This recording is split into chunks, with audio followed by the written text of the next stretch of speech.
유다가 엠마오에서 승리하다. 고르기아스는 보병 5천과 정예 기병 1천을 데리고 나섰는데 그 부대는 밤중에 출발하였다. 유다인들의 진지에 들이닥쳐 그들을 급습하려는 것이었다. 성체에서 몇 사람이 나와 고르기아스를 안내하였다. 이 소식을 들은 유다도 군사들을 이끌고 엠마오에 있는 임금의 군대를 치려고 출발하였다. 적의 병사들이 아직도 진지 밖에 흩어져 있을 때에 치려는 것이었다. 고르기아스는 밤중에 유다의 진지에 이르러 아무도 없는 것을 보고는 이자들이 우리를 피해 달아났구나 하며 산으로 그들을 찾아 나섰다. 날이 셀 무렵에 유다가 병사 3천과 함께 들판에 나타났다. 그러나 그들은 바라는 만큼 갑옷과 칼을 갖추지 못하였다. 그들이 보니 이 민족들의 진지는 방비가 튼튼하였고 그 둘레를 기병대가 에워싸고 있었다. 더구나 그 자들은 전투에 익숙한 자들이었다. 그때 유다는 자기 군사들에게 이렇게 말하였다. 저들의 수가 많다고 두려워하지 말고 저들의 공격을 겁내지 마라. 파라오가 군대를 이끌고 뒤쫓아왔을 때 우리 조상들이 흥해에서 어떻게 구원받았는지 상기하여라. 이제 하늘을 향하여 부르짖자. 그리하여 그분께서 우리에게 호의를 베푸시어 조상들의 계약을 기억하시고 오늘 우리 앞에 있는 저 진지를 쳐부수어 주시게 하자. 또한 이스라엘을 구속하시고 구원하시는 분이 계시다는 것을 모든 민족이 알게 하자. 그 외국인들은 눈을 들어 맞은 쪽에서 오는 그들을 보고 싸우려고 진지에서 나왔다. 유다의 군사들도 나팔을 불고 맞서 싸웠다. 그리고 그 이민족들을 쳐부수었다. 이민족들은 들판으로 달아나고 뒤에 있던 자들은 모두 칼에 맞아 쓰러졌다. 유다의 군사들은 가자라까지 그리고 이두메아 평야와 아스돗과 얌니아까지 추격하여 그들 가운데 3,000명을 쓰러뜨렸다. 그러고 나서 유다와 그의 군대는 그들을 뒤쫓는 것을 그만두고 돌아왔다. 유다가 백성에게 일렀다.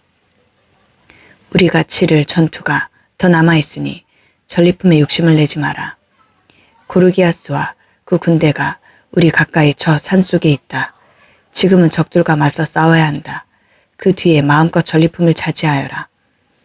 유다가 이 말을 마칠 즈음 산 위에서 적이 한 부대가 이쪽을 살피고 있었다. 그들은 저희 편이 패주하고 유다인들이 진지를 불태우는 것을 보았다. 피어오르는 연기가 무슨 일이 있었는지 알려주었던 것이다. 사태를 파악한 적들은 몹시 겁을 내었다. 게다가 유다의 군대가 들판에서 싸울 준비를 하고 있는 것을 보고는 모두 필리스티아인들의 땅으로 달아났다. 유다는 다시 가서 적진을 털고 많은 금과 은, 보라색 천과 자홍색 천, 그리고 그 밖에도 많은 재물을 거두어 들였다. 그들은 돌아오면서 하늘을 향하여 찬미가를 부르며 그분을 선하시며 그분의 자애는 영원하시다 하고 찬양하였다. 이렇게 그날 이스라엘에 큰 구원이 베풀어졌다. 목숨을 구한 외국인들은 리시아스에 가서 그동안에 일어난 일을 모두 보고하였다. 보고를 들은 리시아스는 충격을 받고 낙담하였다.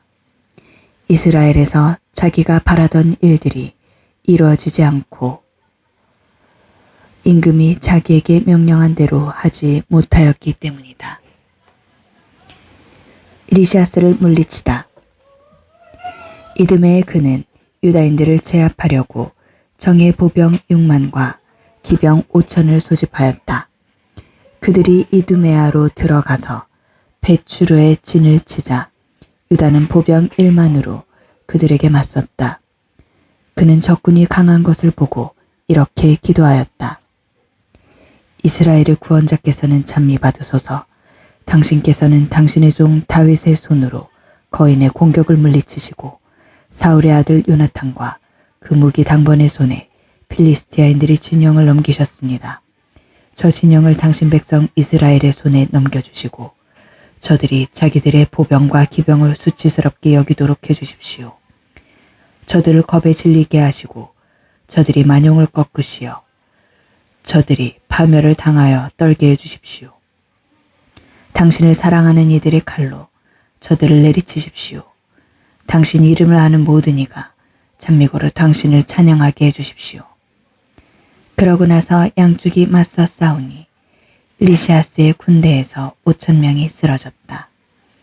유다인들의 반대편이 그렇게 쓰러진 것이다.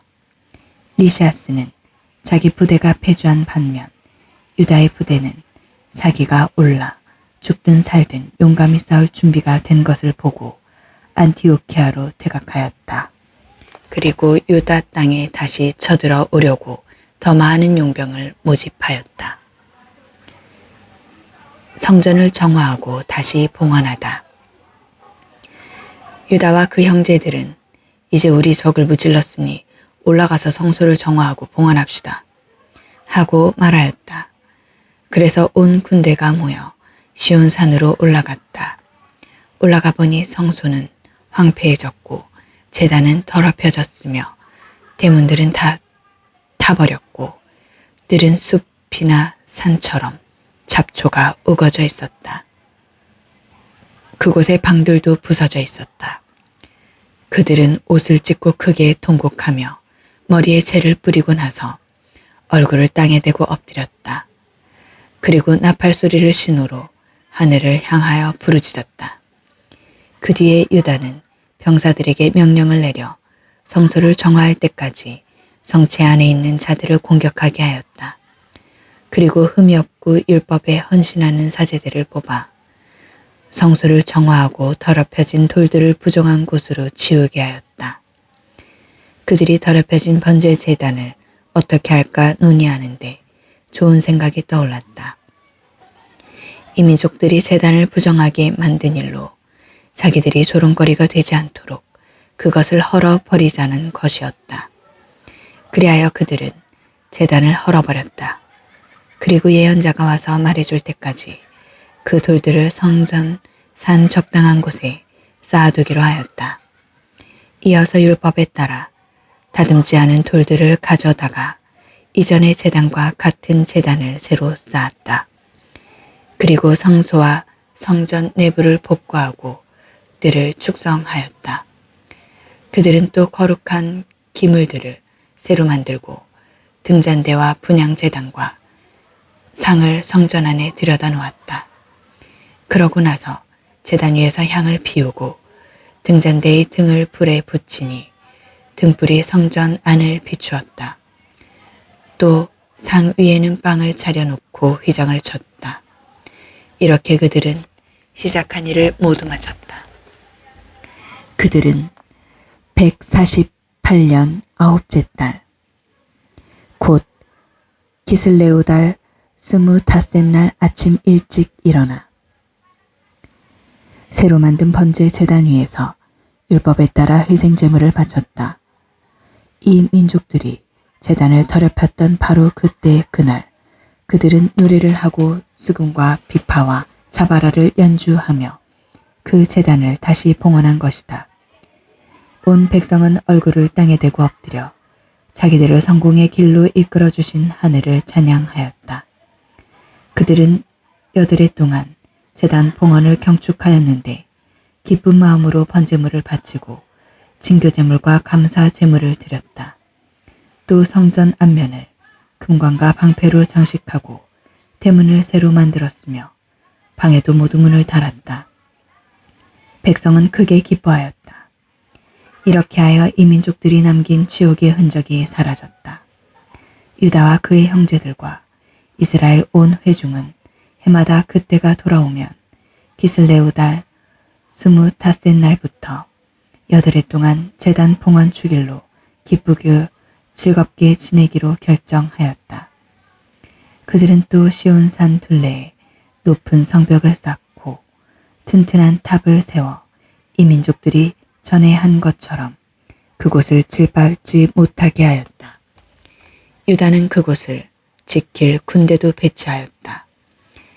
그러고 나서 베추르의 수비를 강화하여 백성에게 이두메아 쪽 요새를 마련해 주었다.